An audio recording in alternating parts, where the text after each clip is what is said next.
Capítulo 4 A queda dos anjos. Concluída a precedente exposição de conceitos, abre-se diante de nós outra visão, numa ordem de conceitos afins e consequentes que o leitor encontrará em germe, primeiramente no volume A Nova Civilização do Terceiro Milênio, capítulo 10, O Problema do Mal, e capítulo 13, Problemas Últimos, e em seguida no volume Problemas do Futuro, capítulos 15 e 16, Deus e Universo. No capítulo anterior, exploramos, mas não a desenvolvemos, a questão de que a criatura, porque é livre, pode agir contra o sistema. Assim, aprofundaremos essa tese aqui, desenvolvendo-a e analisando todas as suas consequências.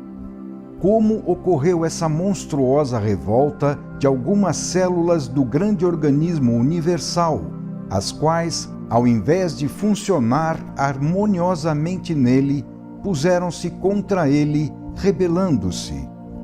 Onde se encontra a primeira raiz dessa anarquia na ordem? Trata-se de uma importante questão, que se vincula ao problema da gênese do mal, da sua presença no mundo e da sua solução final. Para compreender, observemos a estrutura do sistema. Ela se baseia em princípios fundamentais, a exemplo do egocentrismo e da liberdade. A criatura é parte integrante do sistema, tendo sido constituída como um esquema menor do esquema maior, cujo centro é Deus, de acordo com o princípio já mencionado dos esquemas de tipo único.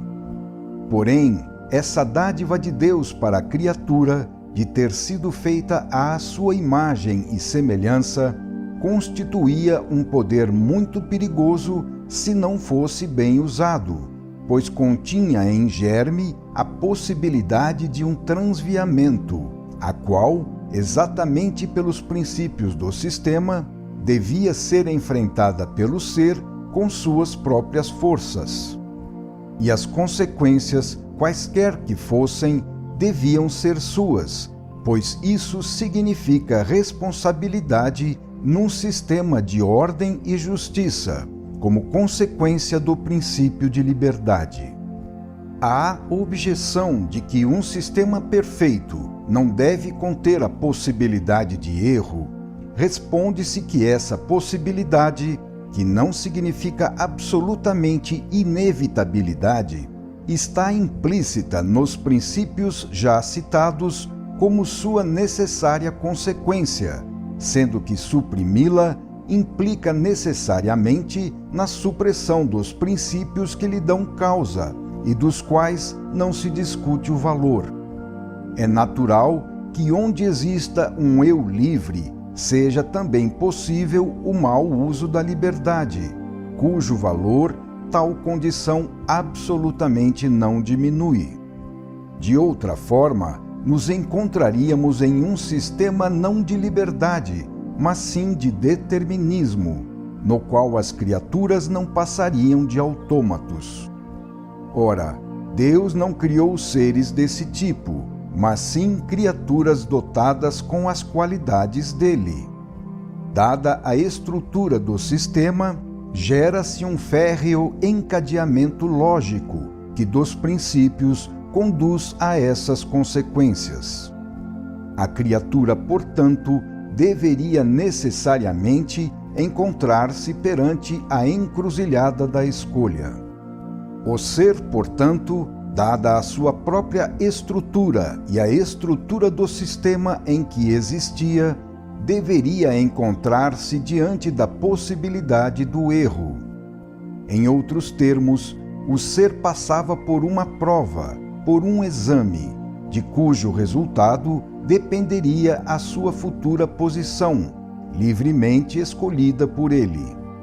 Ora, o fato de que o sistema contivesse a possibilidade de um erro não significa absolutamente que ele tivesse sido construído de modo errado ou fosse defeituoso. Isso tanto é verdade que ele, como veremos, de fato não se arruinou com o erro cometido pela criatura. Pelo contrário, por ser perfeito, tinha capacidade de autorregeneração. O sistema estava acima do erro nele possível e fora constituído para permanecer íntegro, inabalável diante de qualquer acontecimento.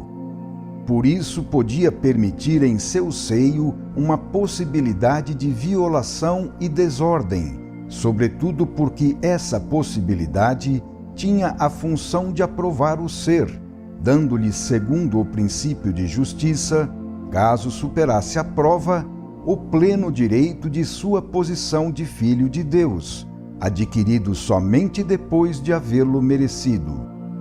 O Criador exigia da criatura uma livre aceitação do sistema, um espontâneo reconhecimento das recíprocas posições no todo, para então poder conceder ao ser uma livre coparticipação em sua obra, como requer o sistema, condição impossível com uma criatura escrava ou um autômato.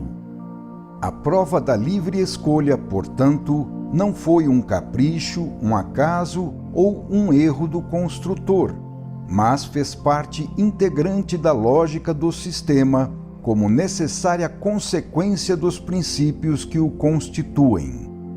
A estrutura do edifício de conceitos e forças do sistema, a natureza tanto do Criador como a da criatura, e os fins a atingir além da prova, levavam à necessidade de que a criatura tivesse de se encontrar sozinha e livre na encruzilhada da escolha.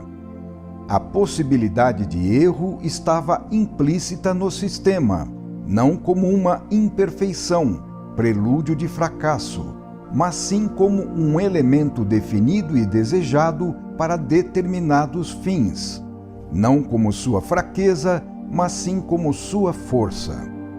Veremos que, efetivamente, esses fins são igualmente atingidos também por outra via, e que a obra da criação permanece igualmente como um triunfo no plano de Deus. Os dois princípios já aludidos, egocentrismo e liberdade, comuns também às criaturas, faziam delas eu sou menores semelhantes a Deus, como deuses menores em função de Deus. Deus quis a criatura assim, feita à sua imagem e semelhança.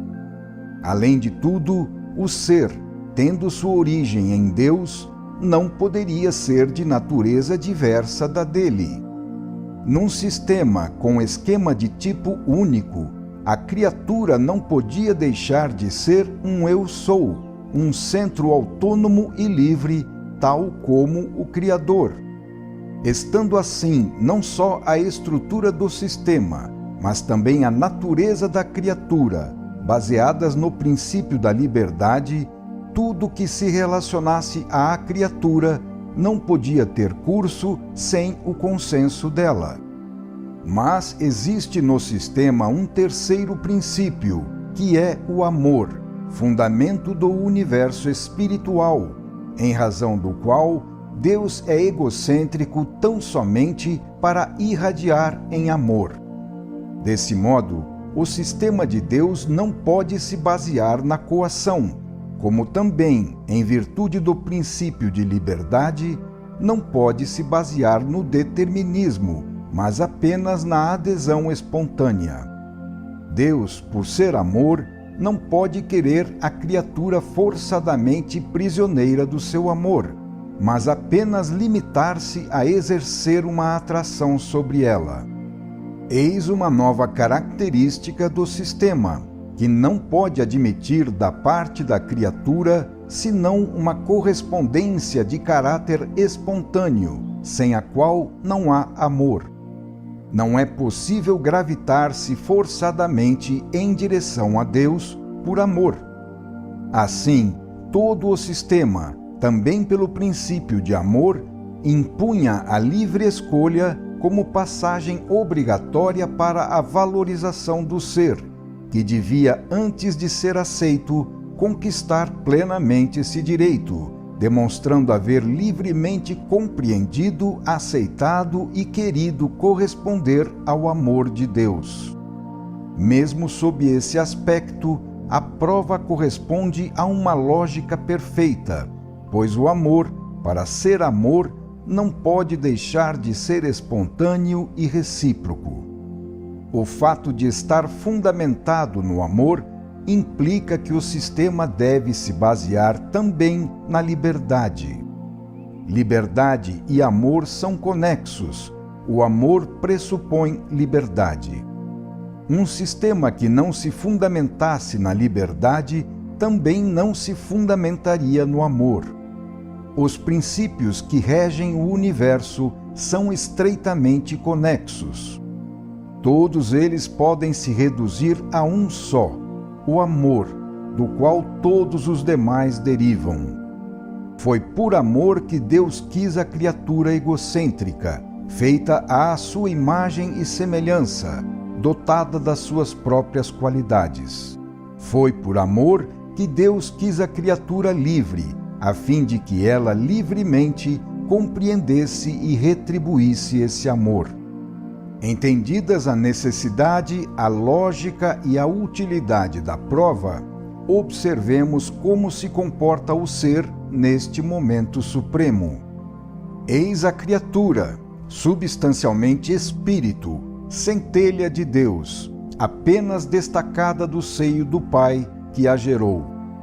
Ela fita o centro que a gerou por um ato de amor ao qual deve a sua existência. A estrutura do sistema impõe uma resposta da criatura a esse ato, um correspondente ato recíproco com o qual ela deve confirmar ou negar a sua livre aceitação segundo a sua vontade. Deve decidir se permanece no sistema ou desliga-se dele, se permanece dentro ou fora dele, agindo livremente e definindo assim a sua posição.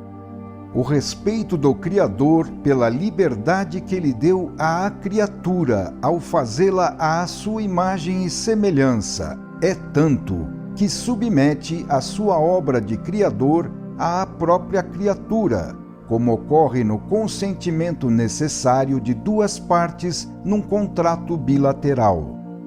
Somente quando a criatura, em plena liberdade, tiver afirmado o seu consentimento, a criação estará completa, atingindo sua perfeição nesse momento, no qual a criatura é como que chamada a colaborar com seu consentimento. Parece absurdo uma tamanha bondade, mas essa é a estrutura do sistema. Assim quer o amor de Deus. Eis o ser diante de Deus.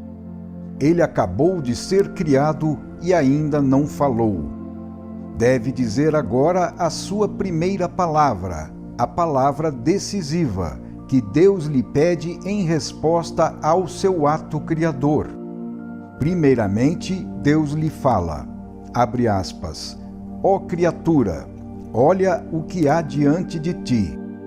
Eu sou o Pai que te criou. Quis te fazer da minha própria substância também um eu sou, um centro livre como sou eu. Tu fostes feito grande com a minha grandeza, poderoso com o meu poder, sábio com a minha sabedoria. Eu te fiz assim espontaneamente, por um ato de amor para contigo, minha criatura. A este meu ato falta somente um último retoque para ser perfeito, e ele deve partir de ti. Espero esse ato de ti, que o farás com plena liberdade. Ofereço-te a existência como um grande pacto de amizade, que é baseado no amor com o qual te criei e ao qual deves o teu ser. Podes aceitar ou não este meu amor. Todo pacto é bilateral, toda aceitação de amor deve ser espontânea. É absurda a imposição de uma correspondência de amor. Então cabe a ti escolher. Vê o que eu já fiz por ti. Eu te precedi com o exemplo e tu me vês. Deves olhar e decidir. Qualquer pressão minha fará de ti uma criatura escrava, e eu te quero livre, porque deves te assemelhar a mim. Para que eu pudesse te amar como quero, devias ser semelhante a mim. Não se pode esperar amor de um escravo, mas somente obediência forçada, o que está fora do meu sistema e seria a sua inversão. Vem, pois, a mim, corresponde ao meu amor que te chama e te atrai. Confirma a minha obra com a tua aceitação. Consente por tua livre escolha, entra e coordena-te no meu sistema, do qual eu sou o centro. Subordina o teu eu sou menor ao eu sou maior, o uno Deus, supremo vértice que rege o todo. Reconhece a ordem da qual eu sou o chefe. Promete obediência à lei que exprime o meu pensamento e vontade. Assim, por amor, pois és meu filho, peço-te que me retribuas o amor com o qual te gerei. Fecha aspas. Após essas palavras, por um instante ficou suspensa a respiração do universo, enquanto as falanges dos espíritos criados oscilavam em ondulações cósmicas. O ser olha e pensa, sente o poder que lhe vem do Pai, uma imensidade que o torna semelhante a Deus. Ele é livre como um eu sou autônomo, senhor do seu sistema, das suas forças e equilíbrios interiores. A sua própria estrutura, permeada de divina grandeza, o impele a repetir, em sentido autônomo, separatista, o egocentrismo que ele contém do eu sou máximo, Deus. Mas há também o amor, atuando como força oposta, anti-egocêntrica, tendendo a neutralizar o impulso separatista. Manifestando-se como silenciosa atração, o amor se estabelece por bondade. Quem compreendeu esse apelo, na verdade compreendeu Deus. As duas forças, assim diversas, movem as falanges dos espíritos, que as examinam e pesam. O amor é belo, mas acarreta uma renúncia cheia de deveres, uma renúncia à plenitude total do eu sou. Implica a obediência, o reconhecimento de uma posição subordinada. Eis então o perigo tentador, que é exagerar no juízo da própria semelhança com Deus e admitir uma pretensão de identidade, tomando assim o caminho oposto ao do amor, em desobediência à ordem. Isto significa querer coordenar o próprio eu sou para reforçar sua autonomia e se fazer isoladamente centro do sistema com sua própria lei. Significa querer imitar Deus somente para superá-lo, responder ao seu doce apelo de amor com um desafio. Abre aspas, não, Deus, eu, criatura, sou maior do que tu. Eu sou Deus, não tu. Fecha aspas. Então, muitos deuses menores, feitos de substância divina, livremente decidiram se tornar deuses maiores, iguais a Deus. A escolha foi feita por eles, e o universo, abalado até os fundamentos que estão no espírito, estremeceu, e parte dele desmoronou, involuindo na matéria. Mas isso não ocorreu com todos os seres. Para outra multidão de espíritos, a balança em que foram colocados os dois impulsos inclinou-se, ao invés, para o lado do amor, oposto ao da rebelião por orgulho. Eles reconheceram a superioridade de Deus e se fundiram na sua ordem, que compreenderam e aceitaram livremente para se tornarem seus colaboradores. Os outros não quiseram reconhecer a supremacia de Deus e se retiraram da sua ordem. Não quiseram aceitá-la em correspondência e se transformaram em demolidores.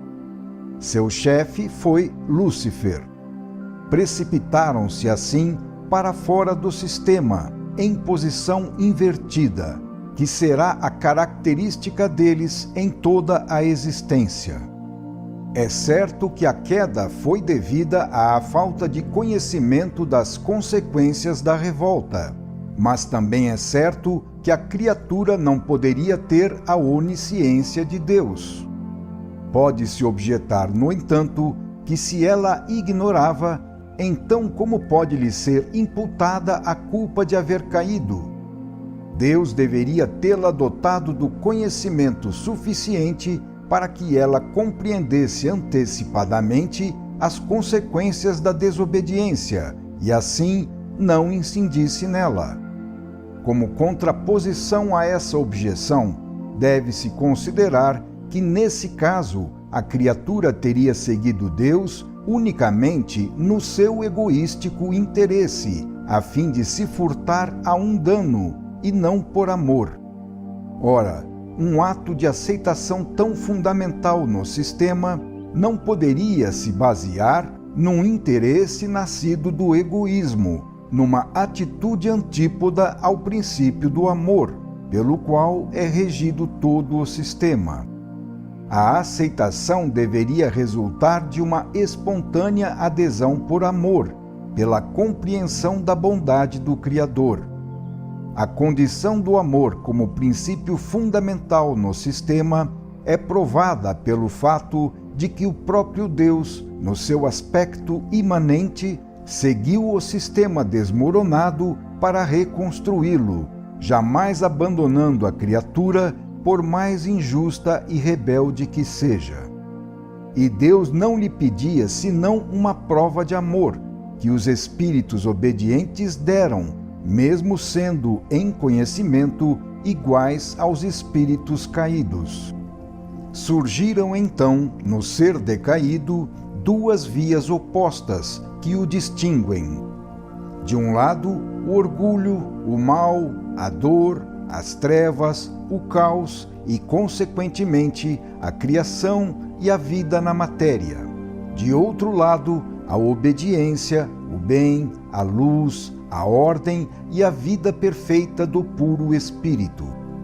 A queda é a involução e a subida é a redenção pelo esforço da evolução para absorver o mal em dor e edificar-se pelo sofrimento com a experiência da vida, desmaterializando-se, espiritualizando-se e ascendendo ao encontro de Deus, que não abandonou o ser decaído, mas apenas disse a ele, abre aspas, embora tenhas destruído o esplêndido edifício, continuas a ser meu filho, porém deverás reconstruir tudo com o teu esforço. Fecha aspas. Usamos neste capítulo a expressão queda dos anjos por ser tradicional e de mais fácil compreensão. Todavia, é bom esclarecer que, por ser uma expressão antropomórfica, ela reduz o fenômeno às dimensões inferiores da matéria. O antropomorfismo constitui uma necessidade aqui porque, embora contenha o defeito de desfigurar o real aspecto do fenômeno, tem o valor de ao menos aproximá-lo de nosso mundo, tão diferente. Cumpre-nos, portanto, realçar que a expressão queda dos anjos representa aqui uma redução da realidade à medida limitada da psicologia humana. Na verdade, o fenômeno ocorreu em planos de existência tão elevados que, para nós, situam-se no superconcebível, em dimensões onde as nossas representações de espaço e de tempo não têm mais sentido. Portanto, a imagem que tivemos de escolher representa uma mutilação e não uma expressão da realidade. Se devêssemos explicar para um homem inculto um conceito abstrato, um processo matemático, um desenvolvimento filosófico ou coisas semelhantes, seríamos constrangidos, para nos fazer entender, a apresentar tudo revestido de formas materiais, usando expressões bem concretas, a fim de nos adequar à sua psicologia, e isso a tal ponto que os conceitos originais ficariam deformados, tornando-se quase irreconhecíveis. Essa distorção é mais verdadeira relativamente ao conceito de queda dos anjos, devido à grande altura em que se deu o fenômeno e à sua distância de nós. Era necessário, porém, adaptá-lo à mente humana, caso se quisesse dar ao fenômeno uma expressão com o sentido de queda. Mais adiante será explicado o seu significado como desmoronamento de dimensões a partir de um ponto que, estando situado em planos altíssimos, foge completamente em sua substância à nossa compreensão. Final do capítulo 4.